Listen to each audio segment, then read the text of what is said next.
보석감정사 국가기술 자격 대비 보석학 일반 수업을 하고 있는 배채수입니다. 오늘은 이제 8번째 강의가 되겠습니다. 유색 보석의 특징 2번째 시간이 되겠고요. 굉장히 이제 이 유색 보석 특징 1에서 여러분들이 많은 보석들을 다뤘는데, 이 보석을 우리가 이제 감별하고 확인할 때 굉장히 중요하게 생각해야 될 것은 뭐냐면, 투명한 보석의 종류들은 보석의 특징을 검사하고 내포물을 확인하고 이런 과정들이 굉장히 복잡하게 진행이 되고요. 투명도가 떨어지는 보석의 경우는 이 보석의 외관상의 특징들, 표면의 특징들이 다 나타나기 때문에 사실 이렇게 표현하면 정확한 표현일지는 모르겠습니다만, 외관의 형상만 가지고도 그 보석의 이름을 알아낼 수 있는 증거들이 굉장히 많이 있습니다. 그래서 투명도가 떨어지는, 우리가 투명도도 이제 5가지를 배웠습니다만, 세미트랜스루센트 STL이나 오페이크에 해당되는 불투명 돌들은 보석의 표면 특징 가지고 맞출 수 있다. 그래서 뭐 칼세도니 그룹이라든지 터키석이라든지 라피스 라줄리라든지 산호라든지 뭐 공작석, 말라카이트라든지 이런 보석들은 외관만 보고도 어떤 보석인지 여러분들이 이제 확인을 할 수 있다는 걸 꼭 기억을 해주시면 될 것 같고요. 오늘 이 시간에는 이제 그 커런덤의 사파이어와 그 다음에 비치, 스피넬, 펠드스파 그룹의 순으로 여러분들께 이제 수업을 할 텐데, 이 사파이어 같은 경우는 이 합성석이 존재하니까 루비와 마찬가지로 내포물을 확인하는 작업들이 굉장히 중요하고요. 비치라고 하는 보석은 이 비치와 연관된 유사 비치들이 굉장히 많이 있습니다. 그것들을 구별하는 이제 과정들, 또 빛의 특징을 확인하는 게 학습의 주요 포인트가 될 것 같고요. 스피넬이라고 하는 보석도 이 커런덤과 굉장히 비슷한 보석이긴 하지만 외향의 색깔들을 떠나서 물리적 성질의 차이가 좀 나니까 확인하는 그런 차원의 스피넬, 또 합성 보석이 존재를 해서 합성 보석까지도 이제 우리가 확인하면 되겠고요. 그 다음에 이제 오늘 마지막으로 또 얘기해야 될 그 펠드스파 그룹, 이 보석 안에 들어가 있는 4가지 종류의 보석들을 공부하게 될 겁니다. 여러분들 문스톤이나 선스톤, 아마조나이트, 레브라도라이트, 펠드스파, 이렇게 4가지의 보석들을 공부하게 되면 오늘 8강 수업의 순서로 여러분들이 이해를 하시면 될 것 같습니다. 자, 첫 번째 사파이어는 사피루스라고 하는 라틴어의 푸른색에서 유래된 보석이고요.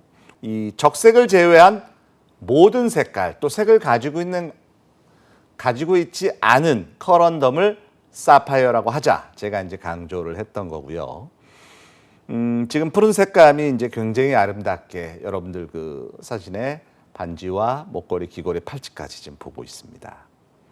자, 이 사파이어는 이 색에 따라서 색을 나타내는 발색 원소들이 굉장히 다양하게 사용이 됩니다. 우리가 그 블루 같은 경우는 철과 티타늄이 섞여서 이제 푸른 색깔의 아름다운 블루 사파이어를 만들어내고요.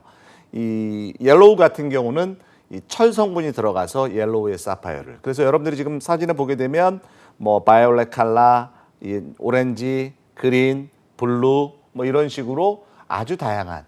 그래서 이런 이 멀티컬러 사파이어를 이 주얼리 제품에도 굉장히 많이 이 그라데이션 형태로 만들어서 매력적으로 제품들을 디자인해서 이제 판매하는 주얼리 회사들도 굉장히 많이 있습니다. 또 소비자들도 굉장히 선호하고요. 우리는 루비와 사파이어의 구별점으로만 기억을 해두시고 확인하면 될 것 같고요. 사파이어는 커런덤과 물리적 성질이 동일합니다. 루비와 동일하다는 표현이고요. 굴절률 1.729에서 770, 경도 9라고 하는 거 우리가 이제 기억을 해요. 비중까지도 제가 한번 얘기를 했었죠. 비중은 4입니다. 그래서 이 지금 보여지는 이 사파이어는 이 캐시미르산 사파이어, 우리 크리스트 경매에서 이제 300만 달러가 넘는 금액에 거래가 됐던 사파이어입니다. 그러니까 300만 달러면 지금 환율로 해도 거의 40억이 조금 안 되는 한 7, 8억 정도 될 것 같아요. 22캐럿이니까 굉장히 높은 가격입니다. 그만큼 이런 캐시미르산에서 아름다운 블루 컬러를 갖고 나타난 사파이어는 정말 가격이 낮지 않습니다. 루비와 이 어깨를 뭐 겨룰 정도로 아주 퀄리티가 높은 사파이어도 종종 발견이 되고요. 루비에 비해서는 사파이어는 크기가 큰 사파이어들이 산출되는 경우가 많이 있습니다. 그러니까 제가 5캐럿 이상의 루비, 좋은 질의 루비를 만나는 건 굉장히 어렵습니다라고 말씀드린 것과는 틀리게 사파이어는 또 뭐 20캐럿 이상 되는 사파이어가 종종 발견이 되고 있고요. 자, 결정계는 똑같이 육방정계의 형태를 띠고 나타납니다. 육방정계고 지금 이제 맨 우측에 있는 이 스리랑카산의 게우다 사파이어 같은 경우는 이 우리가 디피전 트리트먼트 확산 처리를 하는데 가장 많이 쓰고 있는 원석이에요.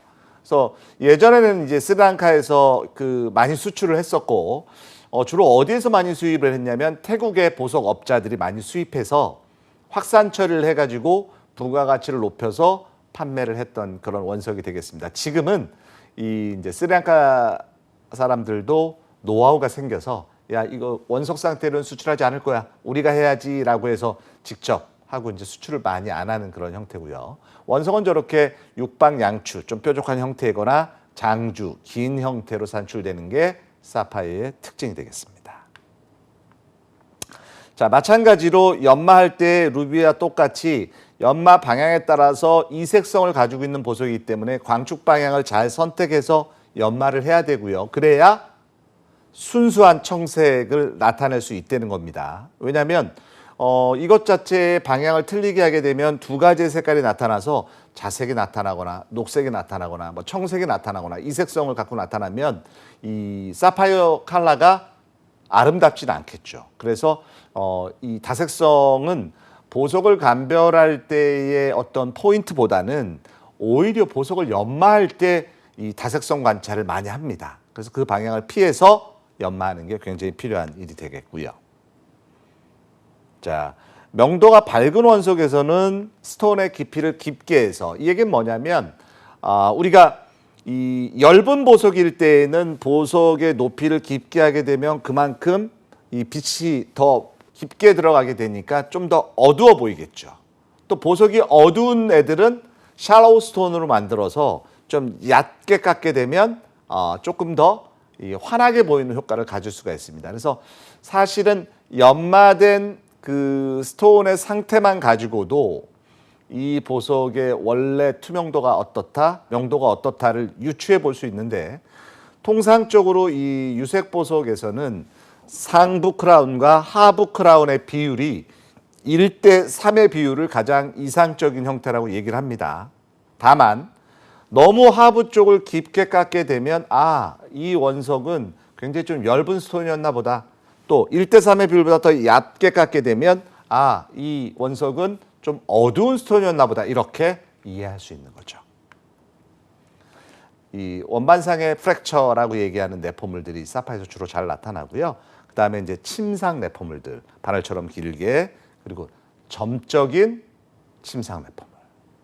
그래서 이 점적인 그 실리콘 내포물, 침상 내포물은 열 처리한 흔적이라고 제가 그 루비 시간에서도 말씀을 드렸죠. 여러분들이 같이 기억을 해두시면 될 것 같고요.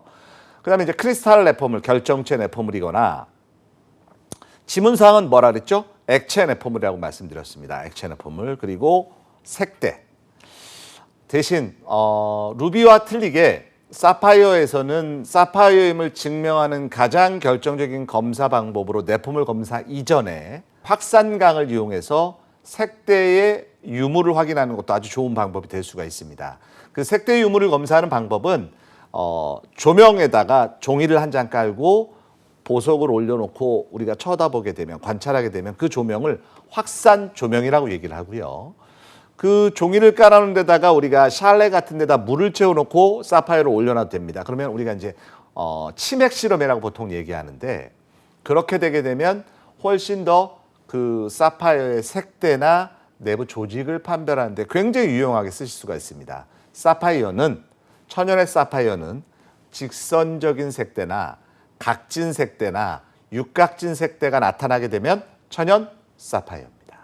대신에 색이 짙고 엷고 그런 농담의 형태로 나타나도 천연 사파이어의 증거가 되고요. 천연이 아닌 경우에는 그런 색대를 관찰할 수 없습니다. 대신 플레인 피전 프로세스, 화염법으로 만든 사파이어일 때는 곡선상의 색대를 관찰할 수 있습니다. 그러니까 여러분들이 그 색대가 직선적이냐 곡선적이냐만 판별할 줄 알아도 이 천연 사파이어와 합성 사파이어를 구별하는데 아주 결정적인 그 증거로 삼을 수가 있겠고요. 우리가 7강에서 얘기했던 디퓨전 트리트먼트 사파이어, 확산 처리된 그런 사파이어 종류, 확산 처리된 보석들 경우에는 면보다는 능선에 색이 집중돼 있다라고 제가 말씀드렸죠. 그래서 그게 바로 이런 확산 강이나 치맥 실험에서 검사를 할 수가 있습니다. 그러면 확산 처리석까지도 같이 한꺼번에 검사를 해낼 수가 있는 거죠. 지금 이제 그 우측 하단에 보면 이 색대를 아주 명확하게 여러분들이 보실 수가 있습니다. 자, 캐시미르산 사파이어.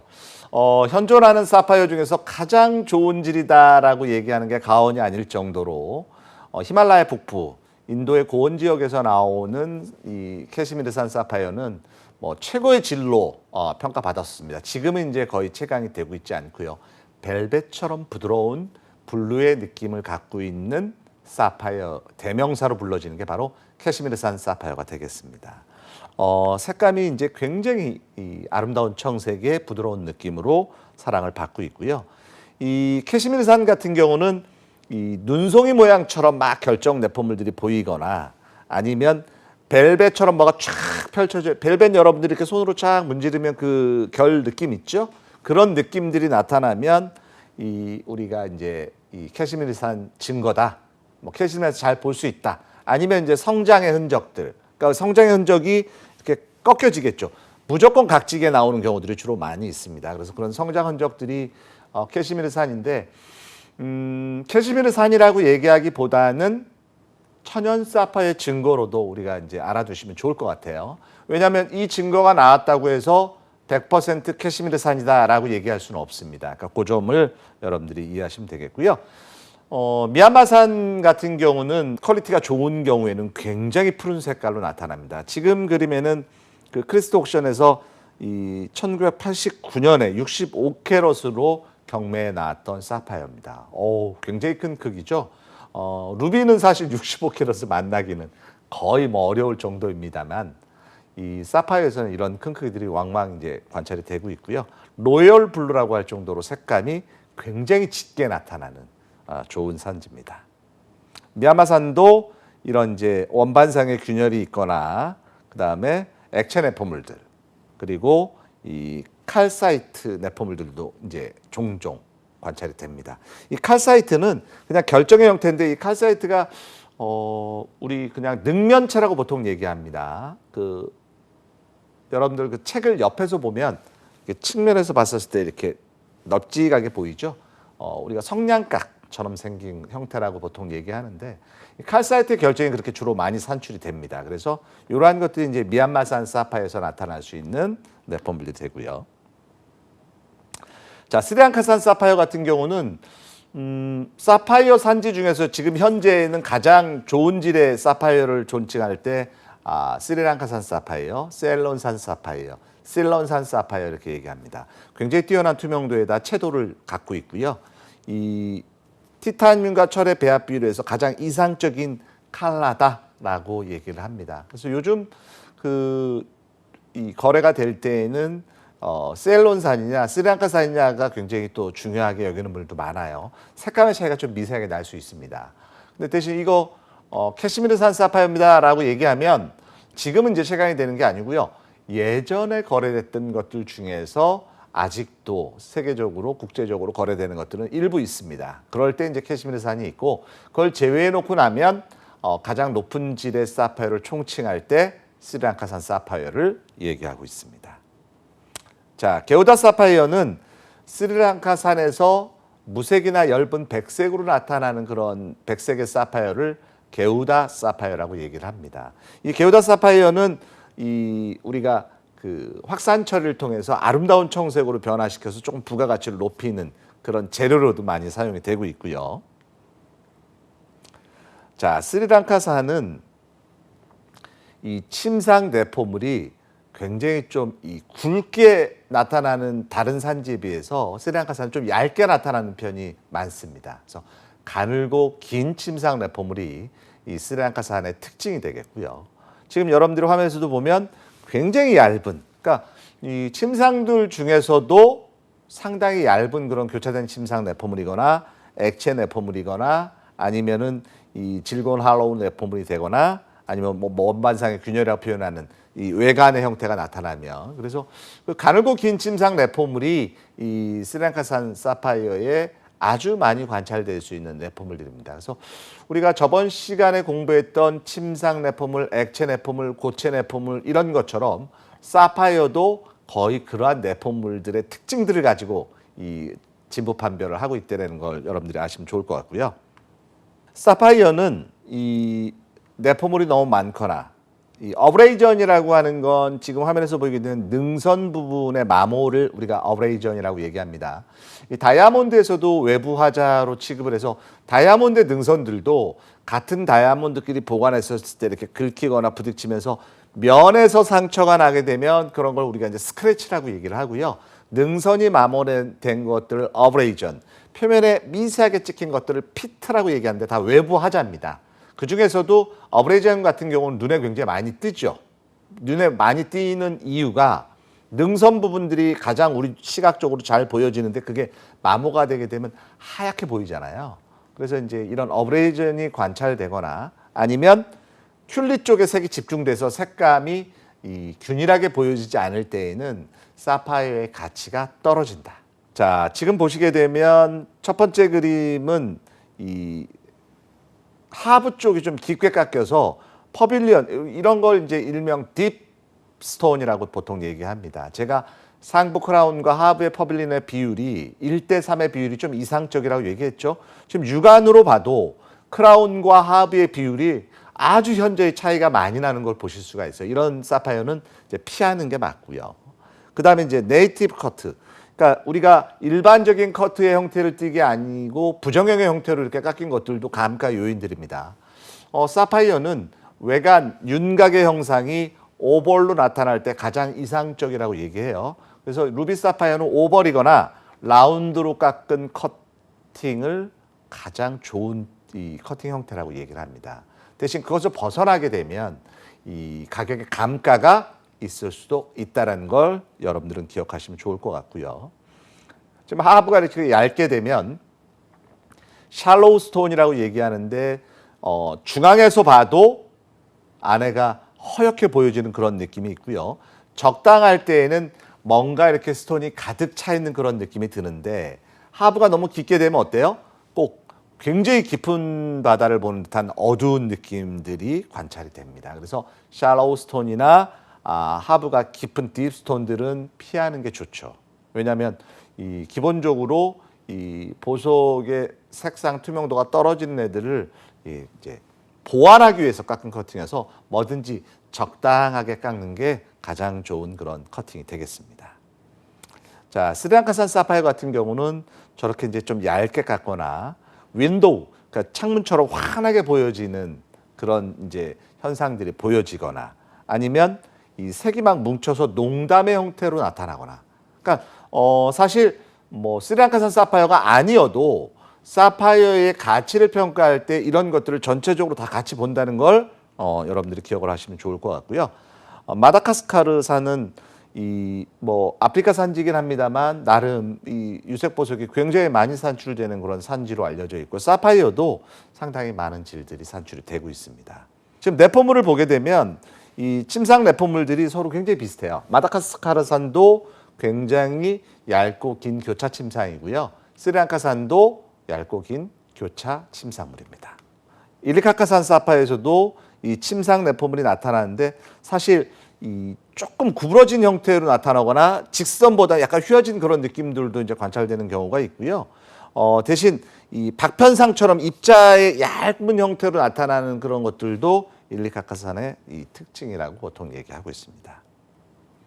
그다음에 이제 캄보디아의 이 산지 사파이어 같은 경우도 작은 사이즈나 좀 좋은 품질이 나타나긴 하는데 이 스리랑카산에 비하면 명도나 채도가 좀 떨어져서 이 퀄리티적인 측면에서는 조금 차이가 난다라고 보시면 되고요. 대신 뭐 전체적으로 보면 나쁘지 않다 정도로 보시면 될 것 같습니다.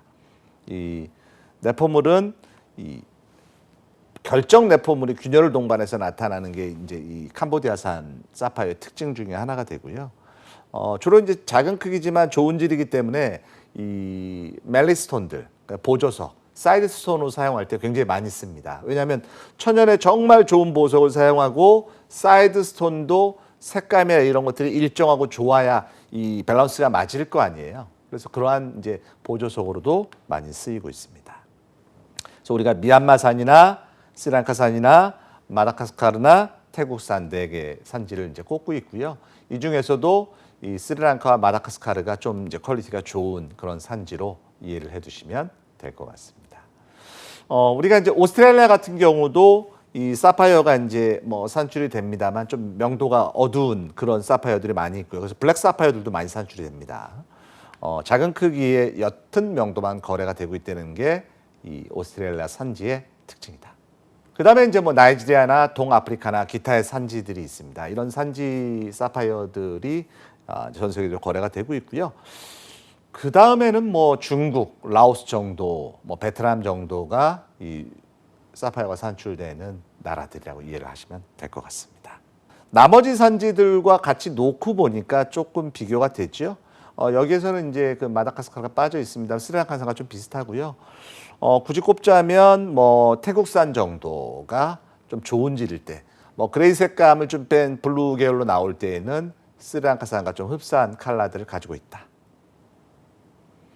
자, 이렇게 루비와 사파이어를 이용해서 팬시 사파이어라고 얘기합니다. 사실 정 가운데 있는 붉은색 같은 경우는 루비라고 얘기해도 나쁘지 않을 정도로 아름다운 색감을 가지고 있는데, 저렇게 그라데이션으로 멋지게 만들어서 뭐 팔찌를 만든다거나 목걸이를 만든다거나 기타 이 뭐 장신구들을 만들게 되면 굉장히 멋스럽게 디자인을 할 수 있습니다. 자, 핑크 사파이어는 이제 명도가 3 이하일 때 우리가 핑크 사파이어라고 보통 얘기하는데, 이거보다 높아지게 되면 이제 루비로 갈 확률도 있습니다. 그래서 제가 핫핑크와 이제 루비의 비교를 한 적이 있었고요. 스리랑카나 미얀마가 주요 산지입니다. 이 채도가 강하게 나타나게 되면 사파이어 중에서, 특히 핑크 사파이어 중에서 굉장히 높은 가격에 또 거래가 되니까 핑크 사파이어도 엷은 색조, 지금 우리 이제 사진에도 엷은 색조와 붉은 색감을 띠고 있는 차이는 굉장히 많이 납니다. 그래서 여러분들 요거 이해해 두시면 좋을 것 같고요. 지금 명도차 보여지시죠? 보통 이 3 정도로 낮게 빠져지게 되면, 또 올라가게 되면 이제 루비에 점점 가까워지죠. 7 정도가 되게 되면 우리가 다크하다라고 얘기하는데, 같은 색깔 밸런스지만 색감이 틀려지는 그런 느낌까지도 보실 수가 있습니다. 자, 그다음에 퍼플이나 바이올렛. 원래는 이제 퍼플감은 이 붉은 색감을 많이 띠고 나타나게 되면 마찬가지로 가격이 저렴하지는 않습니다. 하지만 이 바이올렛이나 이렇게 엷은 색조로 나타난 것들은 이 다른 색깔에 비해서 좀 낮은 가격으로 거래가 되고 있고요. 유색 보석에서의 이 색을 구별하는 방법 3가지를 알려드리겠습니다. 색이 짙고, 맑고, 밝고. 그게 바로 이제 색의 색도와 채도와 명도를 얘기하는 거거든요. 유색 보석은 그게 거의 한 80~90%를 가치에서 차지하고 있습니다. 자, 옐로우, 오렌지, 사파이어. 옐로우도 굉장히 이제 아름다운 그런 골든 컬러로 나타나게 되면 이제 아주 높은 가격에 거래가 되고요. 또 오렌지 색감도 아주 매력적인 컬러로. 그래서 사파이어가 아주 다양한 색깔을 갖고 있다는 걸 여러분들이 이제 좀 이해를 하시는 차원에서 이 그림을 봐두시면 좋을 것 같습니다. 그리고 이제 그 베릴륨 처리를 통한 건 우리가 루비 시간 때 제가 한번 말씀을 드렸죠. 이 베릴륨은 원자 번호가 굉장히 낮은 원소 4번입니다. 그래서 굉장히 가벼워요. 그리고 이 확산 처리를 하게 되면 일반적인 검사 방법으로 확인을 할 수 없기 때문에 이 아주 정밀 분석 기계를 사용해서 확인할 수 있다. 자, 파파라차. 우리가 파파라차 뭐 이렇게 보통 얘기하는데, 핑크를 띤 오렌지에서 오렌지 핑크로 나타나는, 그러니까 핑크와 오렌지가 아주 미묘하게 섞여 있는 것들을 우리가 파파라차, 파파라차 이렇게 이제 부르고 있습니다. 아주 매력적인 컬러죠. 이렇게 나타나게 되면 아주 높은 가격에 거래가 되는데, 우리가 보통 이 베릴륨 처리를 통해서 이러한 컬러들을 굉장히 많이 만들어냈습니다. 그래서 요즘은 그 베릴륨 처리 유무를 따지고 그 다음에 이제 파파라차를 사용하죠. 그래서 파파라차는 함부로 쓰는 게 아니고요. 핑크 또는 오렌지 외에 어떤 색에 대한 수식 어구가 있는 경우에 또 방사선 조소가 되어 있는 경우 쓰면 안 됩니다. 그러니까 처리해서 만든 색깔은 쓰면 안 된다는 얘기고요. 염색 코팅 이런 것들도 안 되고요. 그래서 굉장히 엄격하게 처리를 하고 있는데 사실 국제적으로 저러한 기준을 딱 지켜서 이거 파드파라차야, 파파라차 이렇게 얘기하는 경우보다는 우리가 판매 편의상 이거 파파라차야, 파드파라차야 이렇게 얘기하는 경우도 있고요. 우리는 천연, 사파이어 이렇게 부르면 되죠. 특별하게 저 명칭을 쓰지 않아도 천연이 아닌지가 더 중요한 이제 내용이 되겠습니다. 그다음에 이제 그 사파이어에서 변색을 나타내는 사파이어들. 그러니까 일광하에서는 원래의 색깔을 가지고 있는데 인공광을 비치게 되니까 저렇게 색깔이 틀려지는 것들. 이런 것들을 우리가 체인지 오브 컬러라고 얘기를 하고요. 약자로는 CC라고 얘기를 합니다. 보석의 내포물에 이 조명이 틀려지면서 이 색감이 변하는 것들을 이제 변색 사파이어라고 얘기합니다. 그러니까 이 보석의 이름을 뭐라고 부르면 되냐면 알렉산드라이트, 라이크 사파이어 이렇게 부릅니다. 그냥 체인지 오브 컬러 사파이어 이렇게 부르면 안 되나요? 라고 이제 얘기하는 분도 있는데 이 체인지 오브 컬러의 대표 주자가 바로 크리소베리라고 종 안에 알렉산드라이트라고 하는 보석이 있습니다. 그래서 이 알렉산드라이트를 제외한 모든 천연 보석에서 저런 변색 효과가 나타나게 되면 알렉산드라이트 라이크 사파이어 이렇게 붙입니다. 그러니까 알렉산드라이트와 비슷한 사파이어다. 알렉산드라이트와 비슷한 스피넬이다. 그러면 알렉산드라이트 라이크 스피넬 이렇게 부르는 게 맞겠죠. 이게 바로 변색 현상가 나타나는 사파이어가 되겠고요. 또 사파이어에서 저렇게 스타가 나타나게 되면 우리가 스타 루비는 배웠습니다만 똑같이 스타 사파이어라고 얘기를 하면 됩니다.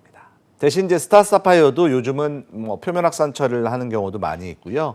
우측에 있는 그림은 색감이 너무 많이 떨어지는, 그러니까 바디 컬러가 저렇게 어둡거나 블랙에 가깝게 되면 블랙 스타 사파이어 같은 경우는 굉장히 저렴합니다. 그런 점들도 기억을 해두시면 되겠고요. 다양한 색깔의 스타 컬러입니다. 다 천연들이고 천연이기 때문에 저 스타의 이 라인이 직선적이지 않고 조금씩 휘어 있죠. 보석의 내포물에 빛이 반사돼서 나타나는 현상입니다. 자, 우리가 명확하고 예리하게 스타가 나오고요. 또 이 정중앙에 스타가 나타나고요. 더블 캐버션 기억나시죠? 하부 쪽도 이렇게 같고요. 이게 스타 보석의 품질을 평가하는 절대 기준입니다. 밴딩이 강하게 나타나요. 안 좋은 스타 효과는 이렇게 스타가 제대로 보이지 않거나 중앙을 벗어나거나 불투명하거나 뭐 이런 것들은, 그러니까 육안으로 봤었을 때 선명하고 깨끗하게 잘 보이면 훨씬 좋은 질이다 이렇게 얘기를 되겠죠.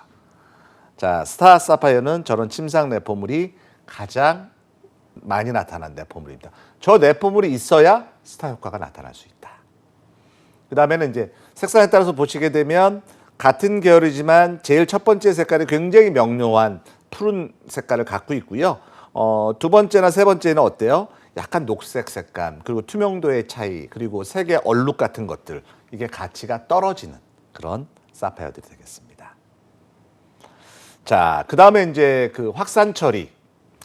이 커런덤 시간에도 얘기했습니다만 그 가장자리 부분만 우리가 이 처리를 해서 안에는 무슨 색이에요? 무색의 사파이어가 들어가 있는 겁니다. 그래서 얘네들은 연마하고 난 다음에 처리를 하는 거예요. 왜냐하면 원석에다 처리를 하고 만약에 연마하게 되면 안에 흰색이 다시 나오기 때문에 지금 이 측면의 모습을 보게 되면 색깔은 가장자리에만 있습니다. 그래서 이걸 치맥시키거나 확산광으로 보게 되면 이 능선 부분의 색이 굉장히 짙게 나옵니다. 그래서 이런 특징을 갖게 되면 여러분들이 그 메틸렌 아이오다이드 오카메틸렌 용에 놓고 검사했을 때 저런 색대가 나타나게 되면 당연히 천연이고요. 제가 얘기했죠.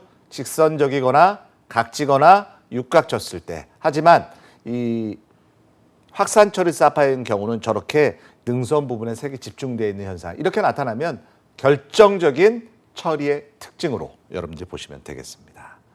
자, 마찬가지로 표면 확산 처리했었을 때 우리가 이 침상 내포물들이 굉장히 진하게 이 색이 집중되는 현상들 볼 수가 있습니다. 요즘은 뭐 이런 침상 사파이어 같은 경우에 많이 거래가 되고 있지는 않습니다만 주의 깊게 여러분들이 이제 기억을 해두시면 좋을 것 같고요. 베릴륨도 지금 이 가장자리에 색이 확산되어 있고요. 저런 이 붉은 색깔 계열들이나 옐로우 색깔 계열들 처리를 할 때 많이 쓰고 있습니다. 자, 우리가 현미경을 보게 되면 확산 처리를 했기 때문에 내포물이 이렇게 쭉 늘어져 가지고 펼쳐진 듯한 그런 내포물의 특징을 이제 볼 수가 있는데 이 구름 모양처럼 둥둥 떠 있거나, 그래서 이런 것들이 벨륨 확산 처리의 특징인데 이것만 가지고 벨륨 확산 처리다라고 얘기할 수는 없습니다. 제가 커런덤 시간, 루비 시간에도 얘기했습니다만 이 LAICP-MS라고 하는 이 금속의 분말을 녹여서 검사하는 감별 기구를 보석을 녹여서 이 성분을 검사해서 벨륨을 확인하게 되면 처리 유무를 확인할 수 있다. 자, 합성 사파이어는 우리가 모든 물리적 성질을 갖고 있는데 두 가지의 제조 공법 기억해 두셔야 되는데 이 플레인 퓨전 세스는 루비와 똑같습니다. 이 기포나 이 곡선적인 커브드 밴드가 나타나면 합성 사파이어다. 기포가 굉장히 많이 나타납니다. 그리고 플럭스법으로 만들게 되면 제가 뭐라 그랬죠? 융제 내포물, 플럭스 내포물이라고 얘기했습니다. 거기다가 다시 백금 도가니 안에서 육성시키니까 백금의 조각들, 이런 내포물들이 특징이 되겠고요. 자, 우리가 보게 되면 이제 이 메틸렌 아이오다이드라고 하는 용액 자체가 왜 이용을 하냐면 굴절률이 1.74예요. 그러니까 루비 사파이어의 굴절률이 1.76에서 770이니까 굴절률이 비슷하죠. 그래서 이 표면 상태를 확인하니까 굉장히 좋습니다. 그러면 색대를 관찰하게 되면 대신 색대가 뭐라 그랬죠? 직선적이고 각지고 육각졌을 때 천연의 사파이어.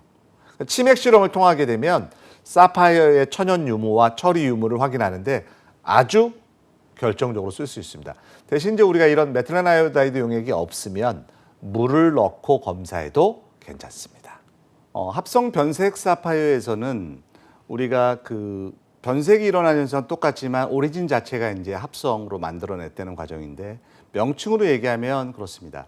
Synthetic Alexandrite Like Sapphire. 그래서 우리가 이제 자연광 상태에선 저렇게 약간의 보라색감을 띠고 있는 스톤이 인공광으로 가게 되면 굉장히 붉은 색깔로 변하게 되죠. 그래서 이렇게 나타나는데 대신 내포물을 검사하게 되면 합성의 내포물들이 관찰이 되겠죠. 기포라든지 아니면은 커브드 밴드라든지 이런 것들을 통해서 천연과 합성의 처리 유무를 확인할 수 있는데 지금 보시게 되면 그 안에 이 기포의 변형된 형태를 볼 수가 있겠고요.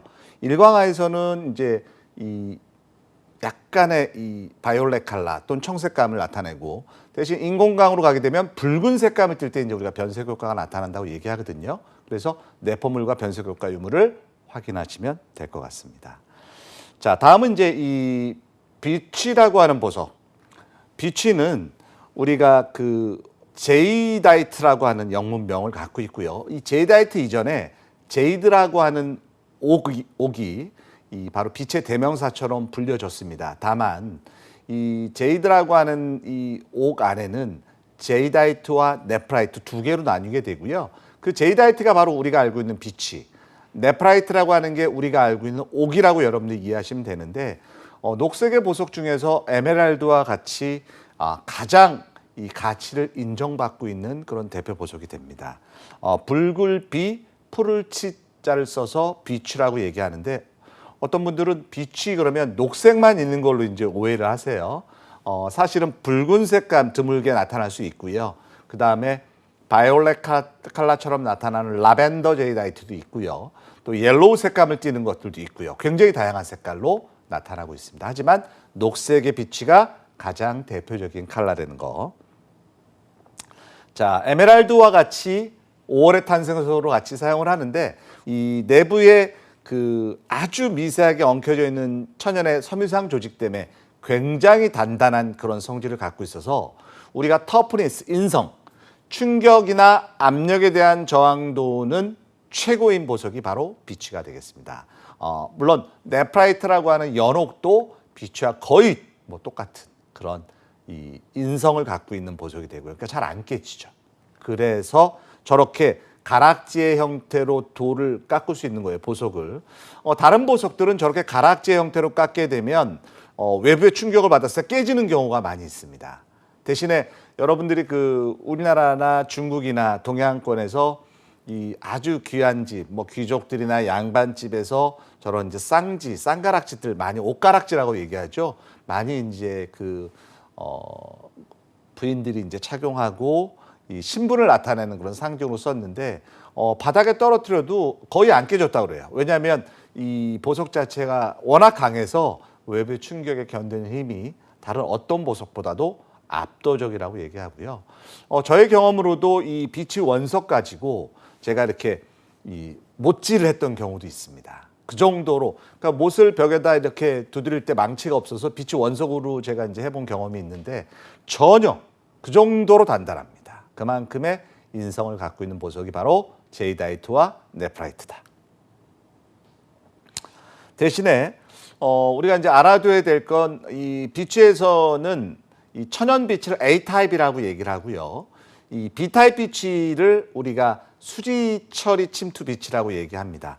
이 보통 이제 파라핀이나 폴리머 같은 것들을 강제로 집어넣어서 빛의 투명도를 높이는 건데 1980년대, 90년대에 홍콩에서 처음으로 이제 이 홍콩의 업자들이 개발해서 비밀리에 유통을 시키기 시작을 합니다. 우리나라에도 이제 굉장히 많이 유통이 됐고요. 그래서 이제 90년대 초반까지 우리나라에 수입됐던 비치는 말 그대로 AJ다이트, 그러니까 A 타입입니다. 그러니까 정말 좋은 거죠. 그 이후로 들어왔던 비치들은 B 타입들이 많아요. 근데 지금 이제 전 세계적으로 이 수지 처리 침투 빛이나 염색을 한 C 타입 비치 같은 경우는 가치를 인정받지 못하고 있습니다. 그래서 BC는 처리된 그런 빛인 정도로 이제 우리가 얘기를 하고 있고요. 순수하게 A 타입이 되게 되면 굉장히 높은 가격에 거래가 되고 있습니다. 자, 가장 대표적인 산지가 이제 미얀마고요. 미얀마에서 나오는 비치가 세계 최고의 질을 갖는 걸로 알려져 있습니다. 과테말라에서도 이제 일부 나오고 있습니다만 약간 어둡고 탁하고 그다음에 이 회색기가 좀 있는 게 이 과테말라의 특징이 되겠고요. 원석만 놓고 보면 여러분들이 빛인지 아닌지 잘 모르세요.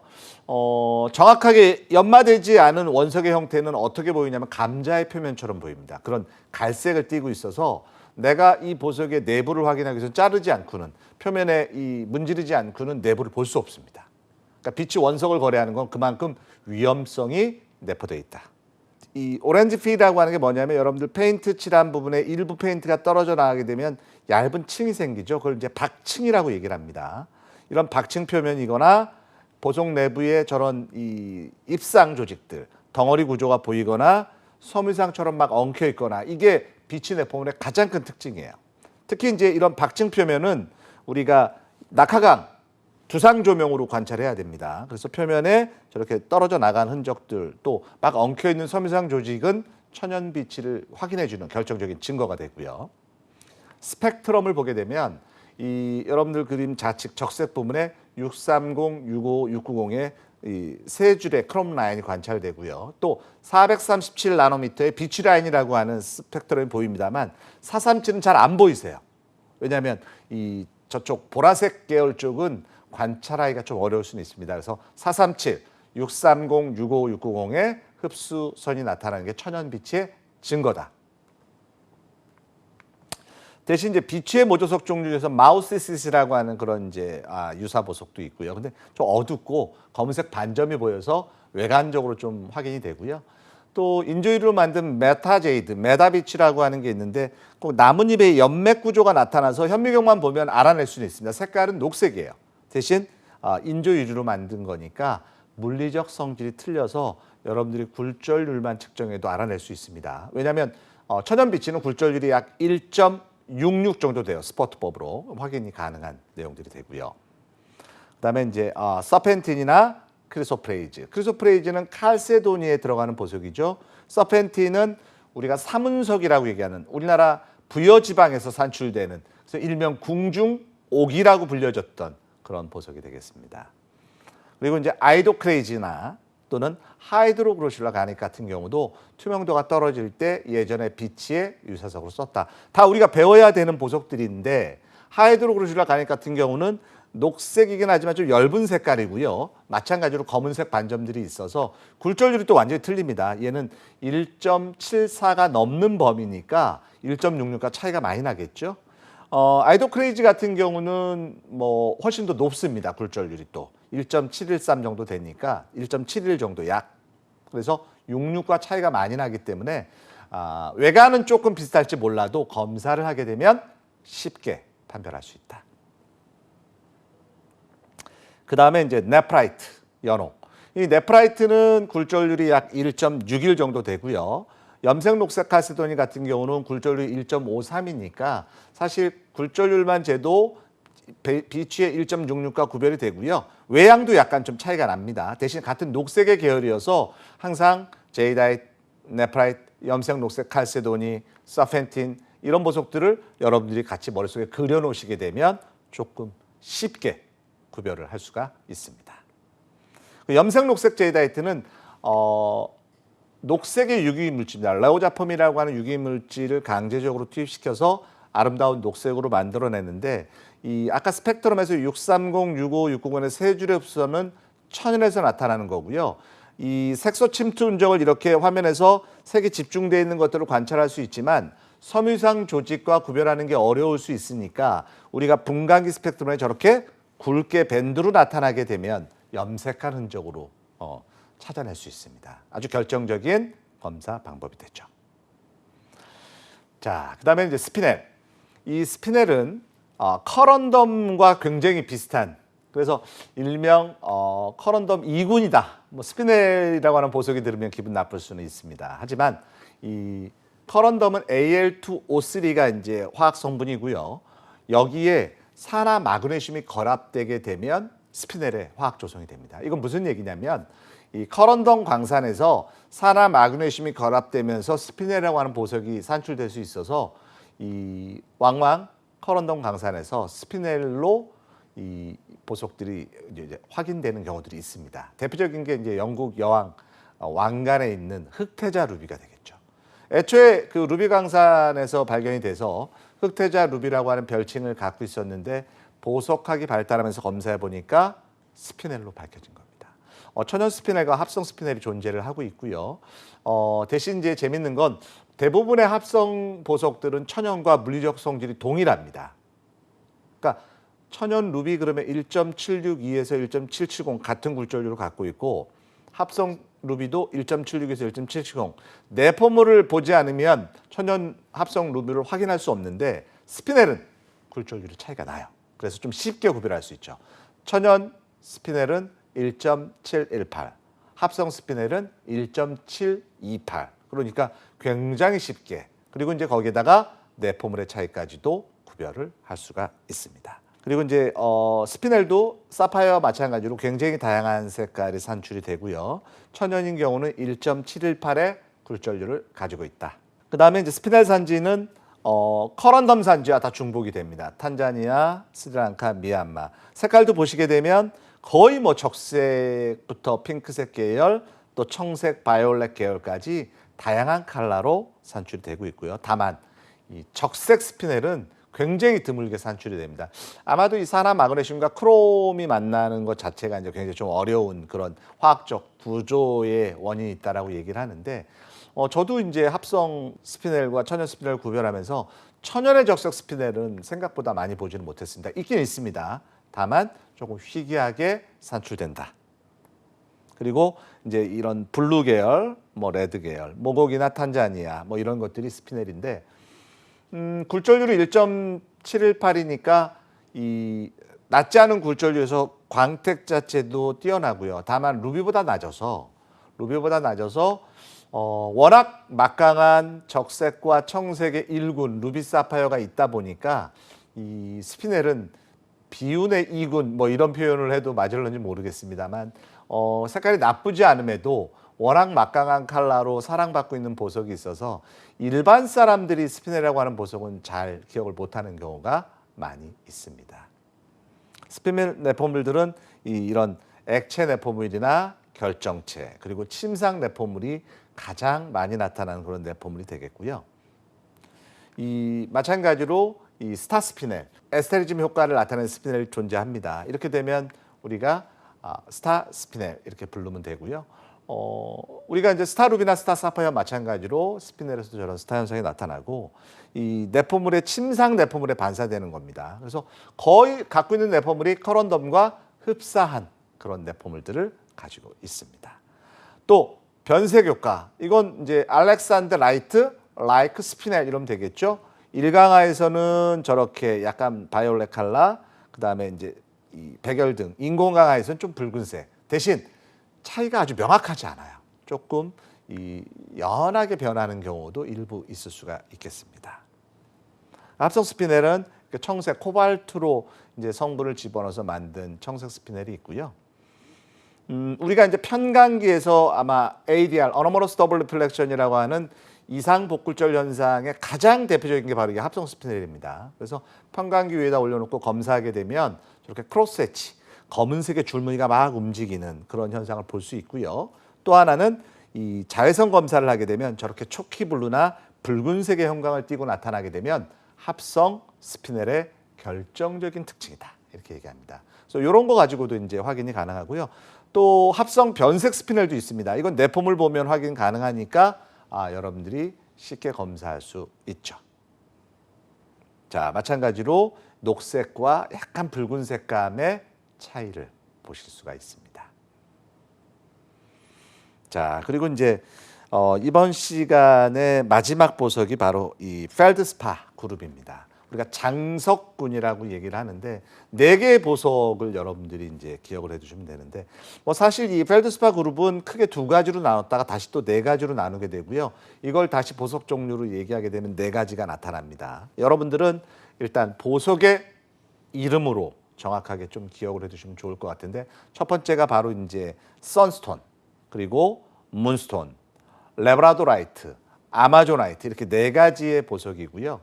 이 펠드스파는 원래 필드스파입니다. 원래 필드스파인데 이 스파라고 하는 게 깨지기 쉬운, 필드가 이제 들판에 깨지기 쉬운 돌.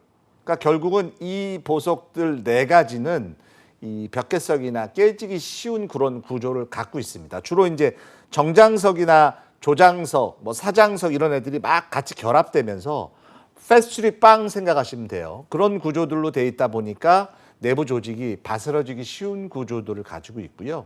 그게 내구성에도 아주 결정적인 영향을 많이 미칩니다. 그래서 선스톤이라고 하는 보석은 뭐 한 3, 40년 전에는 국내에서도 굉장히 많이 거래가 됐었는데 내구성이 좀 떨어져요. 그래서 오히려 이 선스톤의 유사석들이 요즘은 많이 거래가 되고 있죠. 골드스톤이라고 하는 인조율입니다. 그래서 보석보다는 도장 재료로 사금석이라고 하는 명칭으로 사용이 되고 있습니다. 이렇게 4가지의 보석이 있고요. 문스톤은 이 벽계가 굉장히 심해서 내포물로도 뭐 지네 모양처럼 생긴 벽계들이 나타나는데 그 내부 조직 현상에서 표면에 달무리가 왔다 갔다 하는 것처럼 어떤 그런 윤회 효과가 나타납니다. 그런 특수 효과를 아돌라레센스라고 얘기를 하고요. 문스톤, 월장석이라고 얘기합니다. 색깔은 저렇게 유백색이거나 이 청색감을 띤 유백색이거나 살구색이거나 뭐 약간 핑크시를 띠거나 이런 것들이 이제 대표적인 색깔이고요. 자, 대표적인 컬러가 이런 이 유백색 계열들, 또 청색의 윤회 효과를 나타내는 게 바로 문스톤의 특징입니다. 개 중에는 이제 무지갯빛을 막 나타내서 레인보우 문스톤이다. 또 때로는 샤토얀시가 나타나서 캐사이 문스톤이다. 이런 변종도 이제 가끔 보실 수가 있습니다만 문스톤에서 뭐가 이렇게 아른아른 거리는 현상들을 아둘라레센스라고 얘기를 합니다. 자, 내폼을 보게 되면 내부의 균열입니다. 그래서 꼭 진해가 들어가 있는 것처럼 이 내포물이 있다 해서 진해 모양의 내포물을 그리는데 그게 바로 균열이에요. 그런 균열 말고는 특별한 내포물이 관찰되지는 않고요. 밑에 그림은 이 약간 캐사이 현상이 나타난 것처럼 보여지시죠? 이럴 때는 캐사이 문스톤이라고도 불려질 수 있다. 그 다음에 이제 레브라도라이트, 펠드스파라고 하는 레브라도라이트입니다. 이 푸른 색감의 어떤 그런 청남색 계열의 원석이 되고요. 이 회색 계열, 흑색 계열, 갈색 계열들 대신 그 표면에서 이 빛이 간섭 회절 현상을 일으키면서 나타난 특수 효과를 레브라도레센스라고 얘기합니다. 그러니까 움직일 때마다 무지갯빛이 나타났다 없어졌다 이런 현상들이 나타나고요. 지금 이런 현상이죠. 무지갯빛이 나타나는 현상들을 레브라도레센스, 흑색의 침상 내포물이 가장 결정적인 레브라도라이트의 내포물이 되고요. 선스톤은 그 안에 있는 금운모 내포물에 의해서 빛이 반사돼서 반짝반짝반짝거리는 현상입니다. 특수효과로는 어벤츄레센스라고 하는 특수효과, 약자로는 AV라고 얘기하고요. 이 금운모 내포물에 의해서 보석이 주로 이제 황갈색 계열의 바디 컬러를 갖고 있는 게 선스톤의 특징이 됩니다. 그래서 내포물은 저렇게 이제 판적인 그런 이 운모 내포물들이 운모 내포물이 박편의 형태로 많이 들어가거든요. 그런 내포물들이 나타나게 되면 선스톤의 결정적인 내포물이 됩니다. 그리고 이제 이 펠드스파의 마지막이 바로 천하석이라고 얘기하는 아마조나이트입니다. 이 아마조나이트는 백색의 이런 층상 구조를 갖고 있는 게 가장 결정적인 특징인데 조금 혼동할 수 있는 보석이 크리소콜라나 터키석이나 이런 스카이블루 칼라를 갖고 있는 보석들이 좀 혼동할 수 있는 그런 대표적인 보석들이에요. 그래서 이 조금 이제 구별할 때 어려움은 있습니다만 이 굴절률의 수치가 그런 보석도 조금 차이가 납니다. 이 천하석은 아마조나이트는 1.52 정도의 굴절률을 갖고 있고요. 항상 이 백색의 이 물결 구조처럼 줄무늬 같은 것들이 잘 나타나서 외관만 보시고도 아마조나이트구나라고 결정하는데 큰 어려움이 없을 수가 있습니다.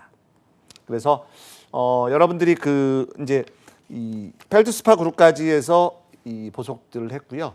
이 다음 시간대에는 이 베릴 종류부터 시작해서 또 나머지 유색 보석 특징 3시간으로 찾아뵙도록 하겠습니다. 자, 이것으로 마치도록 하겠습니다.